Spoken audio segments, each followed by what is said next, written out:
Vous n'avez pas besoin d'offrir de les prendre et de les amener au travail parce que vous avez entendu qu'ils ont eu une panne de voiture. Ils vous ont maltraité. Vous voyez, Dieu ne nous donne pas l'option de faire ce que le monde fait, mais de faire ce qu'il ferait.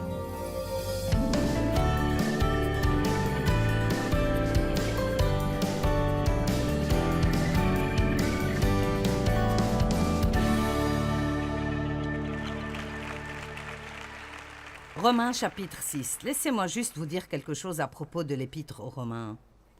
Vous devez étudier Romains 5, 6, 7 et 8 jusqu'à ce que vous le compreniez.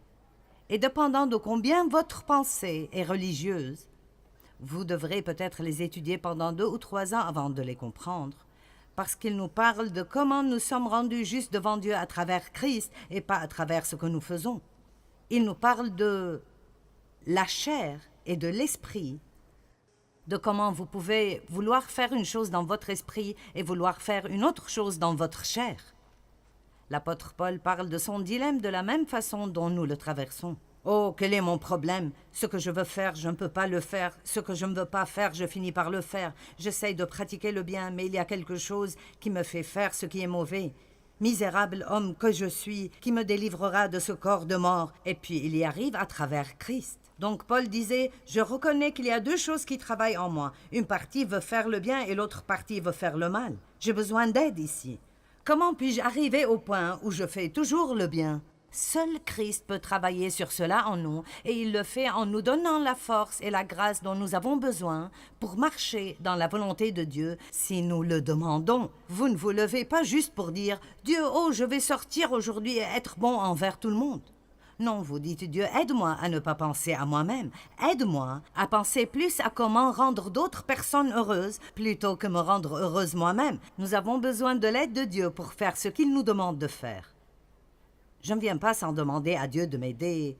Et vous pensez que je pourrais faire cela les yeux fermés? Chaque verset que j'ai utilisé ici, chacun de ces versets, je les ai recherchés et je les ai lus moi-même encore et encore avant de venir ici parce que j'ai confiance en la puissance de la parole plus que ma propre chair. Ça m'a pris longtemps, mais c'est un endroit où nous devons arriver. Donc dans Romains chapitre 6, il y a une leçon merveilleuse que nous devons apprendre. Romains 6, 1 et 2. Que dirons-nous donc de tout ceci? Resterons-nous dans le péché afin que la grâce de Dieu et sa faveur abondent et se multiplient? Bien sûr, c'est une question ridicule, mais Paul venait maintenant avec ce message de grâce. Et il parlait à beaucoup de personnes qui vivaient sous la loi, et ils pensaient que leur justice devant Dieu était basée sur le fait d'observer la loi. Et vous ne pouvez pas observer la loi parfaitement, quoi que vous essayiez de faire. Et si vous vivez sous la loi, si vous êtes coupable, si vous la brisez en un point, et alors ces personnes vivaient sous ce système qui faisait des sacrifices pour leurs péchés pendant des années et des années et des années. Maintenant, Christ meurt pour nous.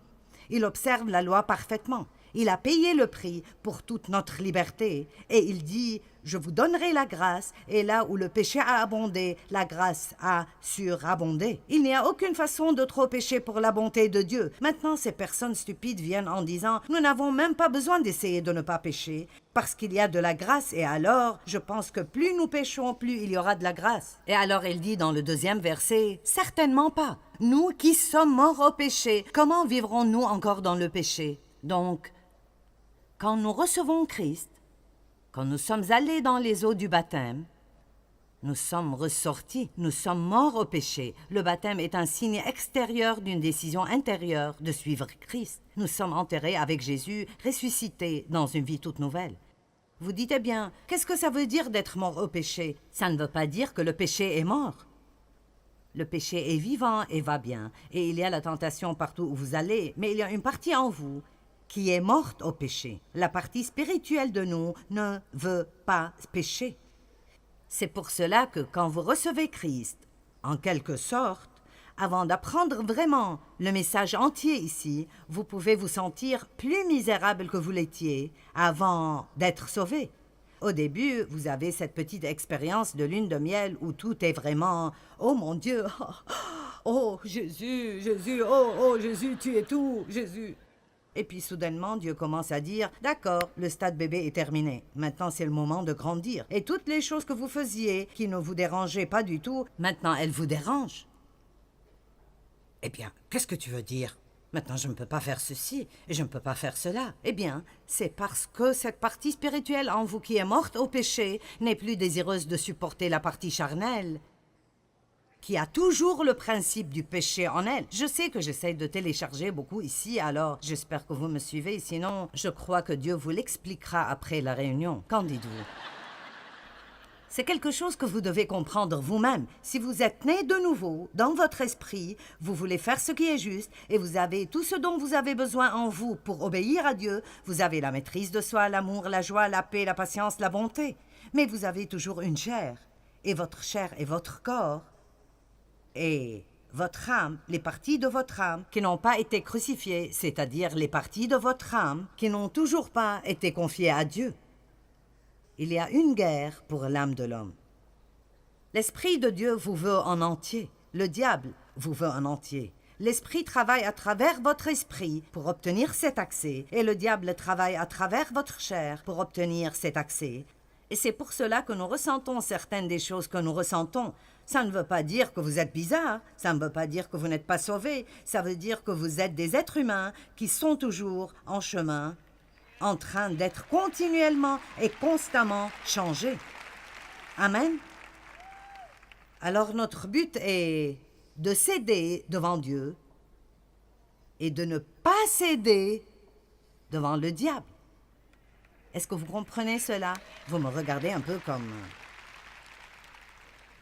Devant qui est-ce que vous céderez? Quelle tentation allez-vous prendre? Je pense que ceci est une façon super simple d'expliquer cela. Qui a déjà eu l'opportunité de pardonner à quelqu'un, mais ne l'a pas fait? Ne me faites pas ces grimaces. Si je dis « Qui veut un miracle ?» vous pouvez lever les mains. Pensez à cela. N'avez-vous jamais été tenté de donner plus que vous donnez?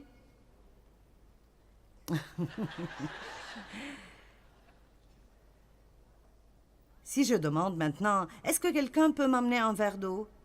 Il y aurait une ruée en masse vers la porte pour m'amener un verre d'eau. Mais si votre mari passe à côté de vous à la maison et dit « Pourrais-tu m'emmener un verre d'eau ?» vous dites « Tu me prends pour une esclave ?»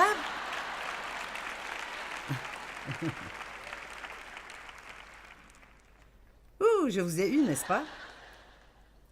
Je suis sérieuse, je suis à ce point dans ma vie où mon but est de céder devant les opportunités de Dieu, de céder quand il me dit de faire quelque chose de bien. Et je vous dis la vérité, la Bible dit que si vous marchez dans l'esprit, vous n'accomplirez pas les désirs de la chair. Ceci est la bonne chose.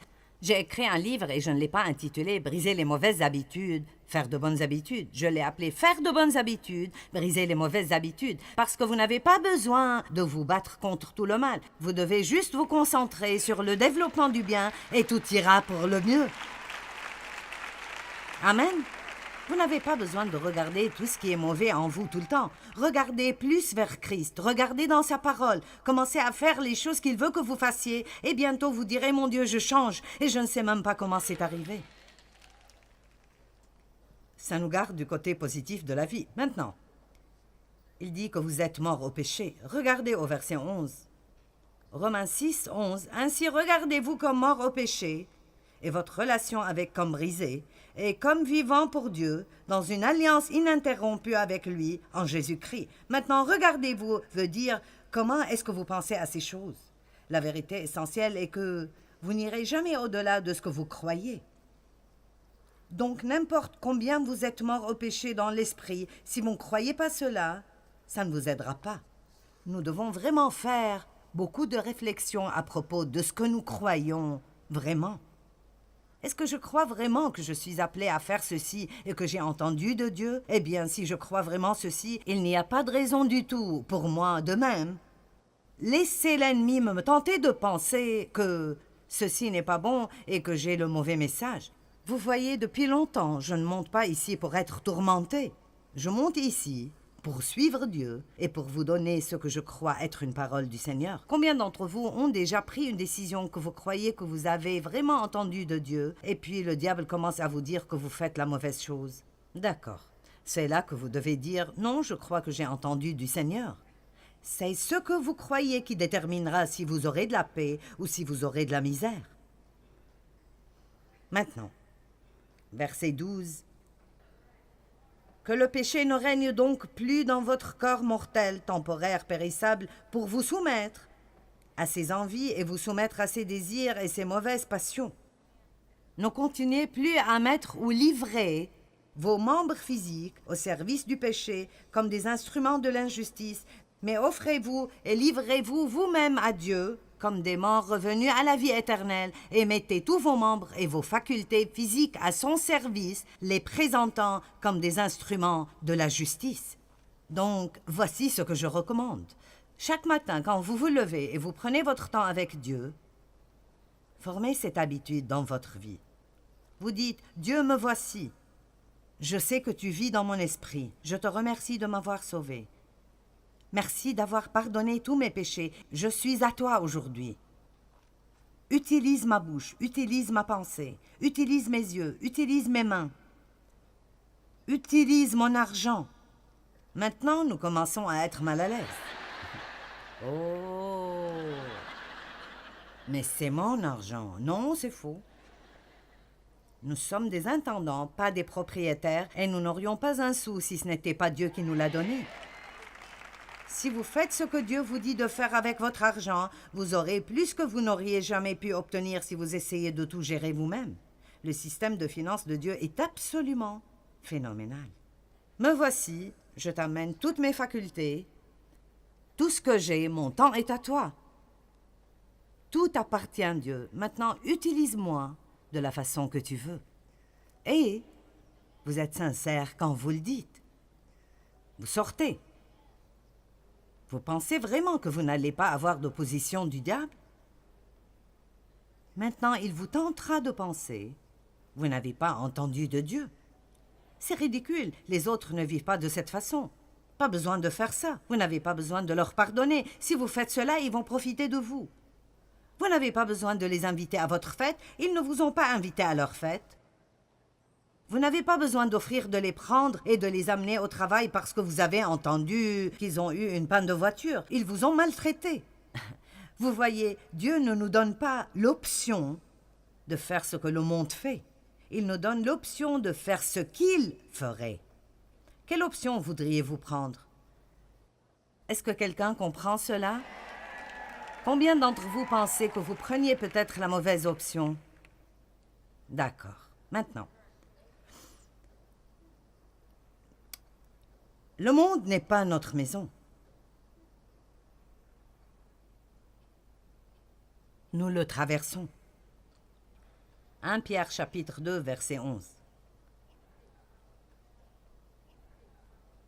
Pour moi, servir Dieu est si enthousiasmant quand vous vivez de la façon dont je parle, sans essayer de gérer votre propre vie et vous attendre que Dieu la bénisse, mais vous vous offrez à lui. Et je sais que cela provoque la peur. Est-ce que je n'obtiendrai rien de ce que je veux? Vous obtiendrez plus de ce que vous le voulez que vous obtiendriez si vous essayez de l'autre façon. On ne dirait pas que vous me croyez, mais c'est bon. Bien-aimés, je vous implore comme résidents temporaires des étrangers dans ce monde, ne cédez pas aux envies sensuelles, les désirs méchants, les passions de la chair, votre nature charnelle. Ils font la guerre contre votre âme. Vous êtes des résidents temporaires et des étrangers ici. Vraiment, nous ne faisons que passer. Billy Graham a écrit un livre intitulé « Presque à la maison ». J'aime ce titre. Quand j'ai eu près de 65 ans, je me souviens avoir pensé « J'ai vécu les 2/3 de ma vie. Je suis beaucoup plus proche d'être à la maison que je l'étais. » Je suis contente qu'il n'ait pas écrit un livre intitulé « Presque mort ».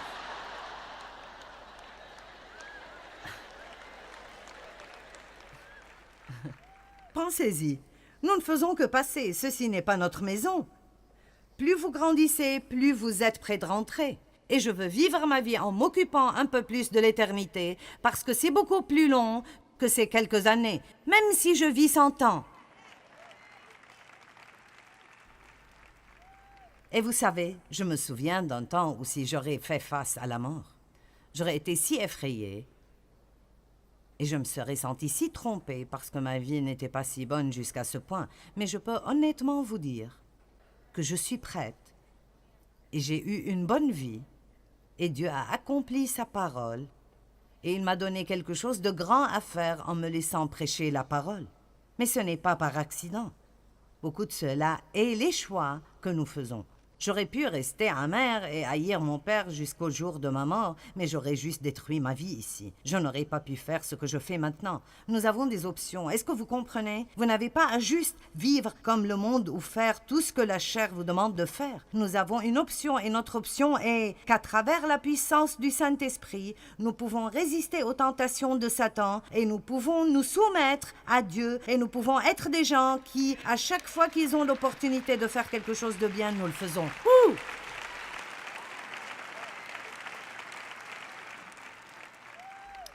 Je veux vous encourager ce matin de faire attention aux attachements.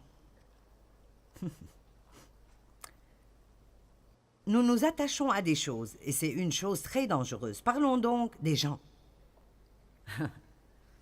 Acte 5, 29 dit que nous devons obéir à Dieu plutôt qu'aux hommes.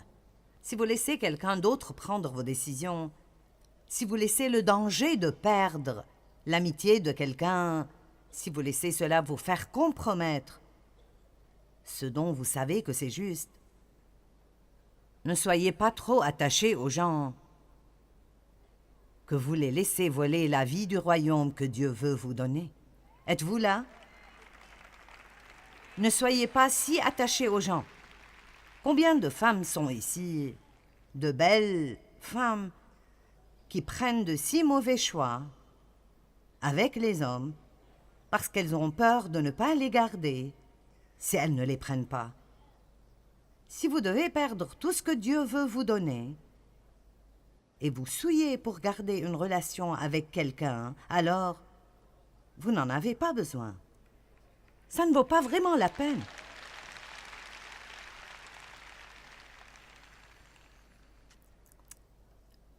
Si nous nous occupons trop de notre réputation avec les gens, nous paierons un prix élevé. Il y a un prix élevé pour la vie misérable. Et à propos d'être attaché à des endroits, je me demande combien de gens sont attachés à une église où ils allaient pendant la plus grande partie de leur vie.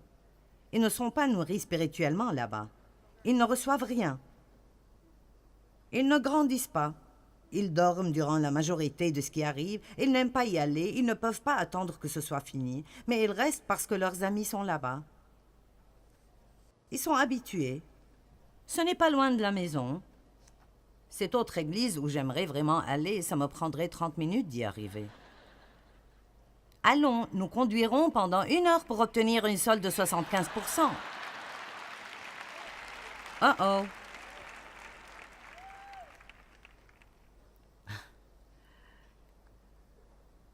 Vous ne pouvez pas être attaché à des endroits. Vous devez vous joindre à une église où vous grandirez, où la parole ne vous réconfortera pas seulement, mais elle vous confrontera aussi. Vous allez quelque part où les gens vous aiment vraiment et s'occupent de vous, et ils vous demanderont des comptes, et ils voudront savoir où vous êtes si vous n'y êtes pas. Ne continuez pas à vous accrocher à tous ces gens qui empoisonnent vos vies et s'en foutent de vous. Passez à travers une période de recul si vous en avez besoin et laissez Dieu vous donner de vrais amis. Allez. Pensons à Abraham pendant 1 minute. Genèse 12, 1 à 4. Ceci est probablement le meilleur exemple que je connaisse.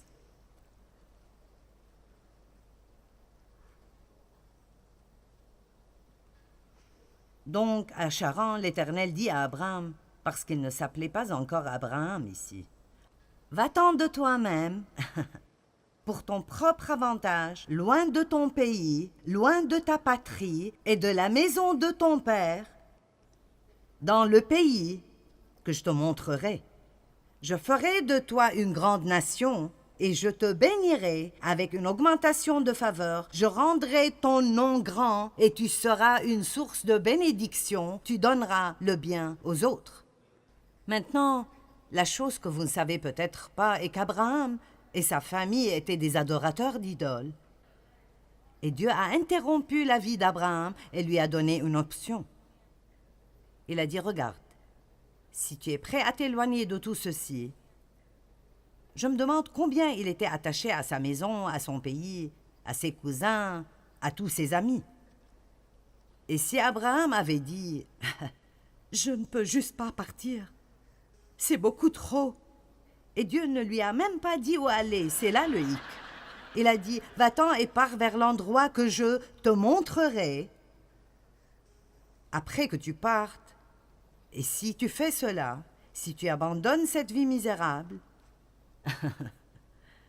allez maintenant, si tu laisses cette vie misérable, voici la vie meilleure que je veux te donner. Je te bénirai, je te donnerai une abondante augmentation de faveur, je te rendrai riche, je te rendrai célèbre, je ferai connaître ton nom, et je ferai de toi une bénédiction pour d'autres personnes où que tu ailles.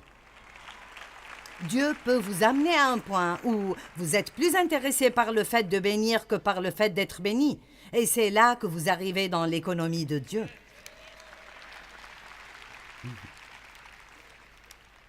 Ne soyez pas attachés à des positions.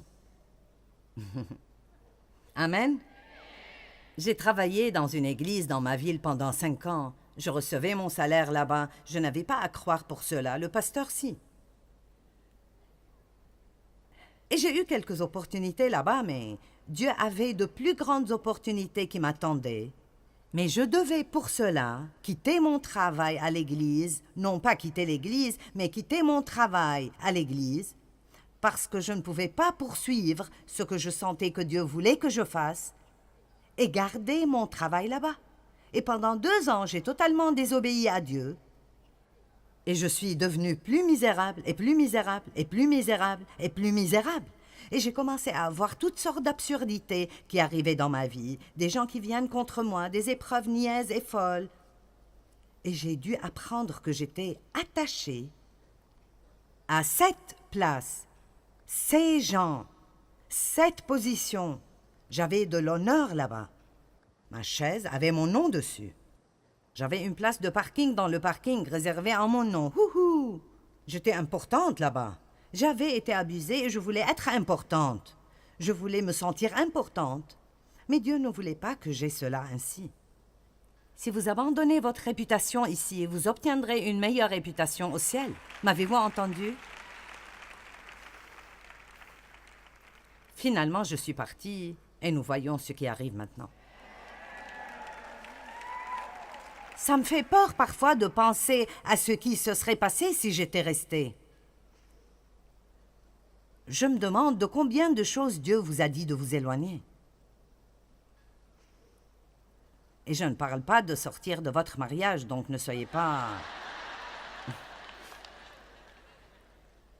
Mais vous devrez peut-être prendre des décisions plus fortes de ne pas laisser cette personne qui ne vit peut-être pas la bonne vie déterminer ce que votre comportement sera. Rien ne dit que vous ne pouvez pas dire « Hey, je t'aime et je veux que cela marche, mais je ne désobéirai pas à Dieu. » Allez. Et je sais que certains d'entre vous fréquentent des personnes qui vous empoisonnent. Et si vous prenez juste une décision d'abandonner cela et peut-être d'être seul pendant un certain temps pour honorer Dieu, Dieu amènera des bénédictions dans votre vie.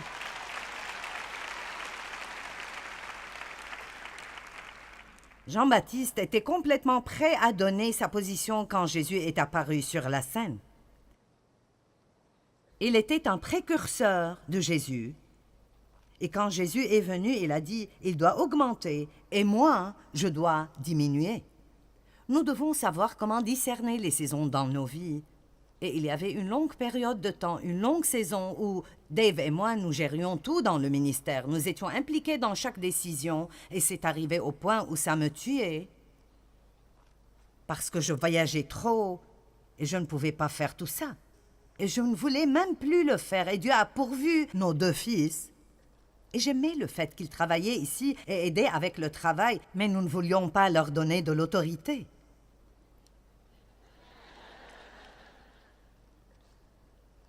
Et finalement, nous leur avons confié la direction du ministère et ils ne viennent vers nous que pour les choses qu'ils ne peuvent absolument pas résoudre. Et j'ai tellement de paix, c'est ridicule. C'est merveilleux. Et beaucoup de choses sont devenues mieux.